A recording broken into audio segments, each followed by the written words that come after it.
তার যেই প্রশ্নের প্যাটার্ন, তাতে মনে হচ্ছিল যে সে আপনাকে ভিসা দিতে চাচ্ছিল। চলুন আমরা সরাসরি ওনার মুখ থেকে ওনার ইন্টারভিউ এক্সপেরিয়েন্সটা শুনি। তো ফাইনালি আমাকে বললো যে আপনি 11 নম্বর কাউন্টারে যান। তো স্যারকে আমি এখানে পৌঁছি, আমি স্যারকে গ্রিটিংস করলাম যে hello sir, how are you.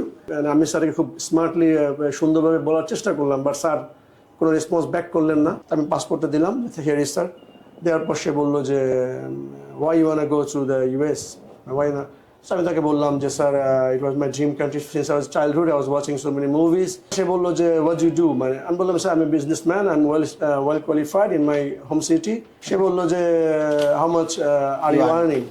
আমি বললাম যে sir it's around 4 to 5 lakhs। এরপরে সে জাস্ট মনিটরের দিকে 10 সেকেন্ডের মতো মনিটরের দিকে এরকম তাকায় থাকলো, 10 থেকে 15 সেকেন্ড তাকায় থাকলো, আস্তে মাথা নত করে দিয়ে আমাকে বললো যে আমি সরি, নেক্সট টাইম বলে সে আমাকে এই যে কাগজটা, পাসপোর্টটা আমাকে ব্যাক করে দিল।